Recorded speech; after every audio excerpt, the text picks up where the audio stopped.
আইরিশদের বিপক্ষে ঢাকা টেস্টের প্রস্তুতি শুরু করল বাংলাদেশ। দুই দলের লড়াই ছাপিয়ে পাত প্রদীপের আলোটা কেড়ে নিয়েছেন মুশফিকুর রহিম। শততম টেস্ট খেলতে নামার আগে বরাবরের মতোই প্রস্তুতিতে কোনো কমতি রাখেনি দেশের প্রথম ডাবল সেঞ্চুরিয়ান। সোমবার সকালে মিরপুরে অনুশীলন করেছে আয়ারল্যান্ডও। আয়ারল্যান্ডের বিপক্ষে ঢাকা টেস্টের আগে সোমবার প্রথম শেরে বাংলায় অনুশীলন করল বাংলাদেশ দল। তবে সবার ভিড়ে মুশফিকুর রহিমকেই যেন খুঁজছিল সব গণমাধ্যম কর্মীর ক্যামেরার লেন্স। কারণটা সবার জানা, বাংলাদেশের ক্রিকেটের অনেক প্রথমের কারিগর মুশফিকুর রহিম। আরও একটি নতুন কীর্তির সামনে বাংলাদেশের প্রথম টেস্ট ডাবল সেঞ্চুরিয়ান। প্রথম বাংলাদেশি হিসেবে ১০০তম টেস্ট খেলতে নামা মুশি সবসময়ের মতোই সম্ভাব্য সেরা প্রস্তুতি নিয়েছেন সোমবারও। Gym warm up, fielding, batting সবখানেই মুশির নিবেদন আর পরিশ্রম দৃষ্টান্ত হয়ে থাকে। সিলেট টেস্টে এক ইনিংসে ব্যাটিং করার সুযোগ পেয়ে সেরাটা দিতে পারেননি এই অভিজ্ঞ। 100 টেস্টটা নিশ্চিতভাবেই স্মরণীয় করে রাখতে চাইবেন মুশি।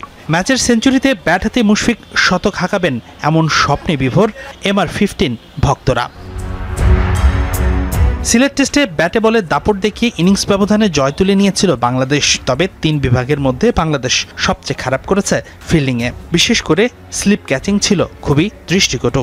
মিরপুর টেস্টে তাই এই বিভাগে উন্নতি করতে মরিয়া দল। সোমবারের সেশনে বিশেষ গুরুত্ব পেয়েছে এই ক্যাচিং। সোমবার সকালে মিরপুরে অনুশীলন করেছে আয়ারল্যান্ডও। সিলেটে জয়ের ঘোষণা দিয়ে বড় হারের লজ্জা পাওয়া দলটি নিশ্চিতভাবে ঘুরে দাঁড়াতে চায় ঢাকাতে। তবে প্রতিপক্ষ বাংলাদেশের পাশাপাশি মিরপুরের উইকেট বাড়তি চ্যালেঞ্জ জানাবে আইরিশদের। এশিয়ান কাপ বাছাইয়ের খবর। বছরের শেষ ম্যাচ কাল বাংলাদেশের প্রতিপক্ষ ভারত। যে ম্যাচ টুর্নামেন্টের সমীকরণে কোনো প্রভাব ফেলবে না, কিন্তু মর্যাদার লড়াইয়ে গুরুত্ব অসীম। দুই দলই তাই জিততে চায়। দর্শকদের জয়ের প্রতিশ্রুতি দিয়েছেন বাংলাদেশ অধিনায়ক জামাল ভুঁইয়া। আর মিতুল মার্মার পারফরমেন্স নিয়ে প্রশ্ন উঠলেও তাকেই গোলবার সামলানোর দায়িত্ব দেবেন হাভিয়ার কাবরেরা। জাতীয় স্টেডিয়ামে রাত ৮টায় শুরু হবে ম্যাচটি। হাই ভোল্টেজ ম্যাচের আগে শীতল সৌহার্দ্য। 5 তারকা হোটেলে বাংলাদেশ ভারত কোচ ও ফুটবলারদের এই সম্প্রীতি দেখে বোঝার উপায় নেই মাঠে কি উত্তাপ অপেক্ষা করছে। এশিয়ান কাপ বাছাইয়ের ফিরতি লেগে ভারতের মুখোমুখি বাংলাদেশ। আসরে দু দলের অদ্ভুত মিল। দুটি করে ড্র আর হারে এখনও জয়হীন। মূল পর্বের স্বপ্নও শেষ। র্যাঙ্কিংয়ে পার্থক্য 47, তবে স্কোয়াডের বিচারে তফাৎটা বুঝতে দিতে চায় না বাংলাদেশ। হামজা চৌধুরীর ওপর স্পটলাইট, দায়িত্বটাও বেশি। ডিফেন্সিভ মিডফিল্ডার হলেও গোল করা বা করানোয় বছর জুড়ে তার উপর নির্ভরশীল দল। মধ্যমাঠ নিয়ে মধুর সংকট হেড কোচের। সমিত সোম, জামাল, শাকাজেম, কিওয়া মিচেল, সোহেল রানা সিনিয়র জুনিয়রদের মধ্য থেকে বেছে নিতে হবে ফুটবলারদের। একের পর এক ভুলে দর্শক আস্থা হারালেও গোলবারে হেড কোচের ভরসা মিতুল মার্মা। মিতুলকে নিয়েই আমার পরিকল্পনা। দলে নতুন কোনো ইনজুরি সমস্যা নেই, পুরো দলই আমি পাচ্ছি। বর্তমান দলটার উপর আস্থা রাখা যায়। ঢাকায় এসে 2 সেশন অনুশীলন করেছে ভারত। শেষ প্রস্তুতি ম্যাচের 34.5 ঘন্টা আগে সকালের আলোয়। হেড কোচ খালিদ জামিলের কাছে যা স্বাভাবিক, বরং তার চ্যালেঞ্জ এশিয়ান কাপ বাছাইয়ে প্রথম জয় নিশ্চিত করা। বাংলাদেশে এখন ভালো দল। শুধু হামজা চৌধুরীকে নিয়ে ভাবছি তা নয়, দলের অন্যান্য ফুটবলাররাও দারুণ। কিন্তু আমি ইতিবাচক ফল প্রত্যাশা করছি। ঢাকার নিরাপত্তা, দিন দিন ভারতের র্যাঙ্কিংয়ে অবনতি, নানা বিষয়ে প্রশ্ন ছিল ভারত কোচের কাছে। কিন্তু পেশাদার খালিদ জামিলের এক উত্তর, ভাবনাই শুধু মঙ্গলবারের ম্যাচ। দুদেশের পরিসংখ্যানে 32 মুখোমুখিতে 2 জয়, 14 ড্র আর 16 পরাজয় লাল সবুজের। সবশেষ জয়টা 1999 সালে। বর্তমান দলের অনেক ফুটবলারের জন্ম এরপর। তবে এই প্রজন্ম দিচ্ছে ফুটবলের নতুন গল্প লেখার প্রতিশ্রুতি। হামজার জন্য হলেও জয় চান বাংলাদেশ দলের সমর্থকরা। স্বপ্ন বুনছেন ঘরের মাঠে ভারত বধের। রাজনৈতিক উত্তাপে নিরাপত্তা নিয়ে সতর্ক বাফুফে। থাকবে 5 স্তরের নিরাপত্তা, যার নেতৃত্বে সেনাবাহিনী। রাজনীতির দখলে রাজধানীর রাজপথ।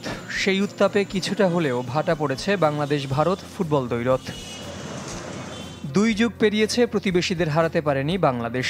মার্চে হামজার অভিষেক ম্যাচে সে সুযোগ পেয়েও ড্র করেছে কাবরেরার দল। তবে ঘরের মাঠে জয় ছাড়া আর কিছুই চাওয়ার নেই সমর্থকদের, অন্তত হামজার জন্য হলেও। লাল সবুজের জার্সিতে 6 ম্যাচ খেলে 4 গোল করা লেস্টার তারকা এখনও জয়ের স্বাদ পাননি। এতদিন তো হামজা ছিল না। হামজা আছে, জায়ান আছে, সমিত সোম আছে, 100তে 100 আমাদেরকে লিড করতেছে, তার জন্য হলে আমাদেরকে জিতা উচিত এবং আমরা জিততে চাই। আমরা যদি কালকে ম্যাচটা উইন হতে পারি তাহলে আমরা একটা বলতে পারবো যে আমরা নিজের মাঠে অন্ততপক্ষে ভারতকে হারাতে পারছি। রাজনৈতিক উত্তাপ আর সমর্থকদের পাগলামি, সাম্প্রতিক তিক্ত অভিজ্ঞতা, এবার আরও সতর্ক ফুটবল ফেডারেশন। ম্যাচের দিন থাকছে 5 স্তরের নিরাপত্তা। এবার স্ট্রাইকিং ফোর্সের পরিবর্তে সরাসরি দায়িত্বে থাকবে সেনাবাহিনী। জাতীয় স্টেডিয়ামের গেট খুলবে 3টায়, বন্ধ হয়ে যাবে সন্ধ্যা 7টায়। সেনাবাহিনী থেকে রিকোয়েস্ট এসেছে 7টার সময় আমরা গেট বন্ধ করে দিব। ওনাদের দায়িত্বতে 7টার সময় ওনারা নিজেরা এসে তালা দিয়ে দিবে। সো আমরা দর্শকদেরকে রিকোয়েস্ট করবো যেন আপনারা 3টার থেকে 7টার ভিতরে প্রবেশ করে ফেলেন, আপনাদের সিট খুঁজে বসে যান, বিকজ 7টার পরে কিন্তু সেনাবাহিনী ইনার এবং আউটার গেট বন্ধ করে দিবে। ঢাকা, চট্টগ্রাম সহ দেশের 11 জায়গায় বড় পর্দায় খেলা দেখার ব্যবস্থা করেছে বাফুফে। আসন্ন আইপিএলে নতুন কোচের নাম প্রকাশ করেছে রাজস্থান রয়্যালস। দলটির ডিরেক্টর অফ ক্রিকেট ও সাবেক কোচ কুমার সাঙ্গাকারাকেই ফেরানো হয়েছে নতুন কোচের দায়িত্বে। রাজস্থান রয়্যালসের প্রত্যাশা পূরণ করতে পারেননি রাহুল দ্রাবিড়। তার অধীনে গত আইপিএল তারা শেষ করে 9ম স্থানে থেকে। এরপর আগস্টে দ্রাবিড়ের সাথে সম্পর্ক ছিন্ন হয় ফ্র্যাঞ্চাইজিটির। এবার নতুন কোচ নিয়ে মাঠে নামছে দলটি। দায়িত্ব দেওয়া হয়েছে কুমার সাঙ্গাকারার কাঁধে। 2021 সাল থেকে ফ্র্যাঞ্চাইজির ডিরেক্টর অফ ক্রিকেট সাঙ্গাকারা একই সময়ে 2024 সাল পর্যন্ত প্রধান কোচও ছিলেন শ্রীলঙ্কার এই ব্যাটিং গ্রেট। সাঙ্গাকারার কোচিংয়ে 2022 সালে ফাইনাল খেলেছিল রাজস্থান, পরে 2024 সালে প্লে অফেও খেলে তারা। হাসপাতাল থেকে ছাড়া পেয়েছেন ভারতীয় অধিনায়ক শুভমান গিল। তবে দক্ষিণ আফ্রিকার বিপক্ষে সিরিজের দ্বিতীয় টেস্টে অনিশ্চিত এই টপ অর্ডার ব্যাটার। কলকাতা টেস্টে ভারতের প্রথম ইনিংসে ব্যাটিং করার সময় ঘাড়ে চোট পান অধিনায়ক শুভমান গিল। আঘাত গুরুতর হওয়ায় ভর্তি করা হয় হাসপাতালে। এবার হাসপাতাল থেকে ছাড়া পেয়ে শুভমান উঠেছেন টিম হোটেলে, কিন্তু তার দ্বিতীয় টেস্টে খেলা এখনও অনিশ্চিত। তবে ভারতীয় ক্রিকেট বোর্ড আনুষ্ঠানিকভাবে এখনও কোনো বিবৃতি দেয়নি। চোটের গভীরতা বিবেচনায় সিরিজের দ্বিতীয় টেস্ট মিস করার সম্ভাবনা খুব বেশি ভারতীয় এই অধিনায়কের। এর আগে কলকাতায় ভারত মাত্র 3 দিনে হেরে যায় দক্ষিণ আফ্রিকার কাছে। সিরিজটির দ্বিতীয় টেস্ট গুয়াহাটিতে। উইন্ডিজের বিপক্ষে ওয়ানডে সিরিজের মাঝখানে দুঃসংবাদ নিউজিল্যান্ড শিবিরে। কুচকির ইনজুরিতে সিরিজের বাকি অংশে ড্যারেল মিচেলের খেলা নিয়ে তৈরি হয়েছে অনিশ্চয়তা। উইন্ডিজের বিপক্ষে 7 রানের জয়ের ম্যাচে দুর্দান্ত এক ইনিংস খেলেন মিচেল। শুরুর ধাক্কা কাটিয়ে দুর্দান্ত সেঞ্চুরিতে দলকে লড়াই করার মতো পুঁজি এনে দেন এই ব্যাটার। এই ম্যাচে 118 বলে 119 রান করেন মিচেল। ক্রাইস্টচার্চে এই ইনিংস খেলার পরই টান পড়ে তার কুঁচকিতে। স্ক্যান করাতে ক্রাইস্টচার্চেই থাকতে হচ্ছে মিচেলকে। তাকে নিয়ে অনিশ্চয়তা থাকায় নেপিয়ারে দ্বিতীয় ওয়ানডের জন্য স্কোয়াডে ডাকা হয়েছে হেনরি নিকলসকে। জাতীয় ক্রিকেট লিগের খবর জানাবো। প্রথম জয় পেল ময়মনসিংহ। চট্টগ্রামকে 251 রানে হারিয়ে পয়েন্ট টেবিলের শীর্ষে শুভাগত হোমের দল। জিতেছে রংপুরও। বরিশালকে 8 উইকেটে হারিয়েছে উত্তরের দলটি। ঢাকার বিপক্ষে রাজশাহী আর খুলনার বিপক্ষে লিড নিয়েছে সিলেট। কক্সবাজারে 2 উইকেটে 82 রান নিয়ে তৃতীয় দিন শুরু করে ময়মনসিংহ। আশরাফুল হাসানের বিধ্বংসী বোলিংয়ে 232 রানে গুটিয়ে যায়। আজিজুল হাকিম করেন সর্বোচ্চ 66 রান। আশরাফুল হাসান নেন 6 উইকেট। চট্টগ্রামের সামনে টার্গেট দাঁড়ায় 311 রানের।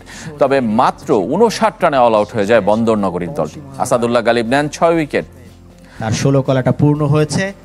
এদিকে আগের দিন বিপর্যয়ে পড়া বরিশাল অল আউট হয়েছে 141 রানে। মুকিদুল ইসলাম মুগ্ধ নেন 5 উইকেট। বরিশালের 136 রানের লক্ষ্যে সহজেই পৌঁছে যায় রংপুর। মিম মোসাদ্দেক করেন সর্বোচ্চ 80 রান।